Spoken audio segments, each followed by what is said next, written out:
Hey folks, it's Grant over at Local Cooling Farms. Just want to let y'all know what I'm tinkering with. This is definitely in the tinker column and not like something that we do as normal protocol yet. For those of you who follow our channel, y'all know that we've been in the compost garden soil business for a long time, and on top of having the livestock operation. And we've been doing that for like 20 years. But anyway, but one of the ingredients that we use, that we put in there in our soil mix now is a charcoal, a biochar. It's not really biochar, it's charcoal, you know, and then we have to activate it. We mix it with the compost before we put it in the mix and all that kind of stuff.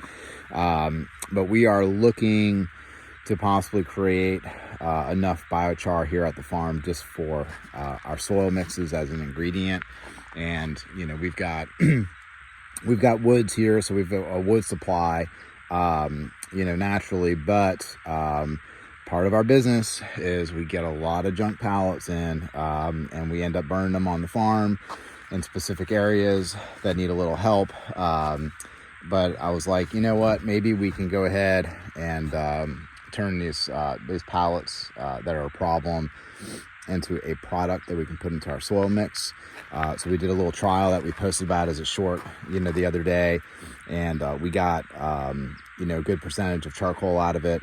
And so what I'm doing today, it's not efficient by any means. I just wanted to kind of get this done so I can experiment to the 55-gallon drum. We just cut up some pallets real quick, some junk pallets that can't be used anymore. We did not mess with the nails or anything. What I did though is that all these pieces, the cross beams, is put in this cardboard Gaylord box, and then I'm just going to fill this sucker up, and we can just burn this whole thing in place on the farm that needs a little charcoal action in the field or something later on. So we're prepping that for something else. And then this is the barrel. This is a drum that we had laying around, and we filled it up with the pieces, and we're gonna set this thing on fire and make some charcoal today. So we have some char to mix in with some compost to activate it and create a biochar for our raised bed mix. So that's what we're doing. Here we are, we're lighting the barrel. I'm actually standing in one of our dried swales. So for those who don't know what a swale is, it's basically it could be a modified pond. This is just we call them little frog ponds.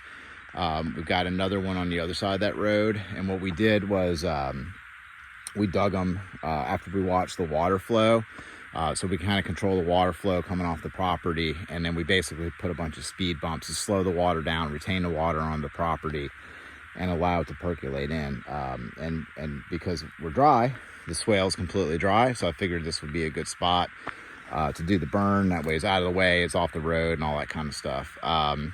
So what we're doing is a top burn system. I mean, our goal here is to get horticultural charcoal to turn it into biochar. That is the mission here. We're not preparing charcoal to grill with. I want to be very clear on that point. So we're just using a chimney start to get some coals going with small pieces of pallet.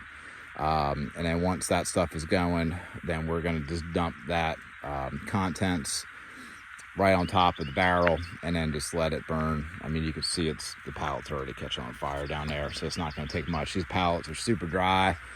You know, most of them are pine, so they're just gonna do their thing like really quick. So what we're gonna do is that we're gonna set it on fire, let it top burn, let it burn down. But since the the pallets are already catching on fire down there, and I feel like these little pieces are catching, I'm just going to go ahead and dump this out so like I don't melt my handle here. I think we're good to go as far as starting that.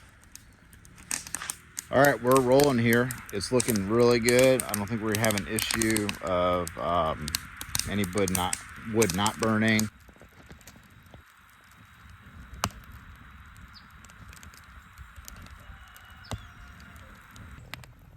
All right, we've been going for about an hour and 17 minutes. We've got a real nice burn down. So we're gonna take a look at what happened in here. We did have some stuff that did not get burnt up. These pieces were at the bottom, and no big deal. We'll just take out all the pieces that did not get carbonized, but then we had some really nice pieces that did fully break up into charcoal.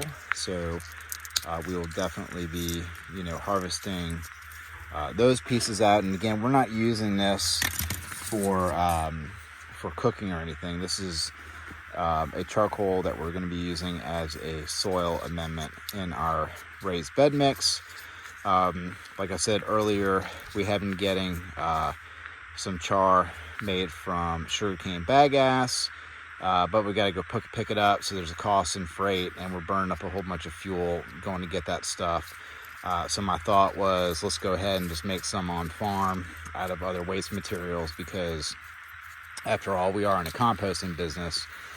And for me to recycle pallets, traditionally I would have to get a grinder, special, kind of specialize a little bit for pallets to remove the nails and all this kind of stuff.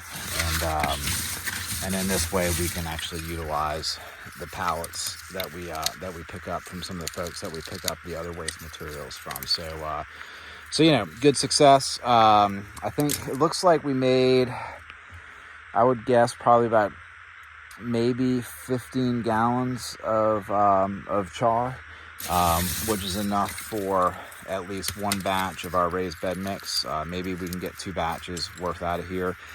So the next step is to obviously remove the stuff that didn't get burnt up, take out any of the stuff that needs to get burnt again, and then we're going to be mixing this with our crab shell compost to charge it, and then we're also adding in molasses. So we're going to do like this pre-mix of molasses, crab shell compost, and the char, and then that's like a pre-mix that we use to put into the raised bed mix.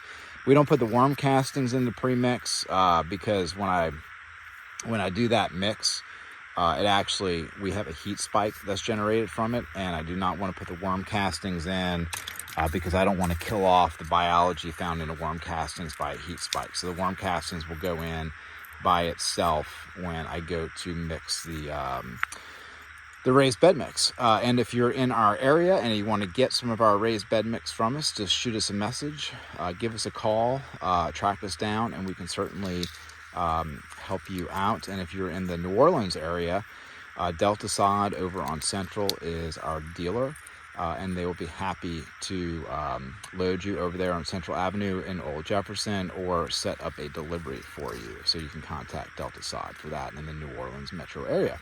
All right, y'all have a great day.